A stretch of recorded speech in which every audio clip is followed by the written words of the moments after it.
ఇగో ఇక్కడ ఉన్నటువంటి ఫోటోలలో కలెక్టర్ గారు మాట్లాడుతున్నారు, పక్కన తిరుపతి రెడ్డి గారు ఉన్నారు. ఇగో ఇక్కడ కలెక్టర్ గారు ఉన్నారు, పక్కన తిరుపతి రెడ్డి గారు చెక్ ఇస్తున్నారు. ఇగో ఇక్కడ తిరుపతి రెడ్డి గారు పూజ చేస్తూ ఉన్నారు. ఇగో ఇక్కడ చూడండి, తిరుపతి రెడ్డి గారు చేప పిల్లలను వదులుతూ ఉన్నాడు. Young India integrated residential schools ward member కూడా కానటువంటి వ్యక్తి ఇక్కడ ఇంటిగ్రేటెడ్ రెసిడెన్షియల్ స్కూల్స్కి భూమి పూజ చేస్తున్నారు. ఆఫీసర్స్ తోటి రివ్యూ కూడా చేయిస్తున్నారు. రేవంత్ రెడ్డి గారు ఇవ్వదలుచుకున్నటువంటి ఏడవ గ్యారంటీ అయినటువంటి ప్రజాస్వామ్యాన్ని కాపాడుతా అని చెప్పి ఏదైతే చెప్పిండో ఎంత బాగా కాపాడుతున్నాడో మనం చూస్తున్నాం. ఇప్పుడు టెంకాయలు కొట్టిపోతున్నారంట ప్రారంభోత్సవాలంటే, మరి శిలాఫలకాలు వేస్తే కూడా బాగుంటుందేమో అనేటటువంటిది నా ఆలోచన.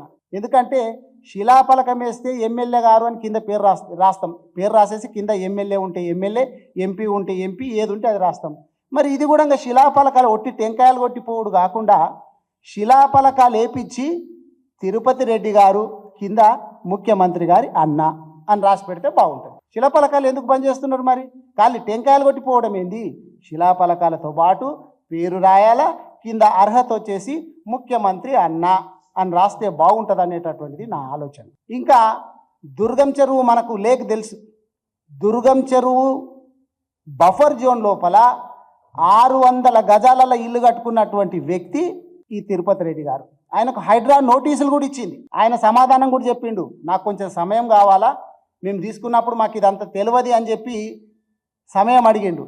కానీ హైడ్రా ఇప్పటి వరకు మాత్రం ఆ ఇల్లు టచ్ చేయలే. ఆ ఇల్లే కాదు, నిజంగా చెప్పాలంటే రేవంత్ రెడ్డి గారి ఇల్లు కొడంగల్లో కూడా చెరువు లోపలనే కట్టిండు. దానికి సంబంధించినటువంటి ఆధారాలు కూడా తొందర లోపల బయట పెడతాము.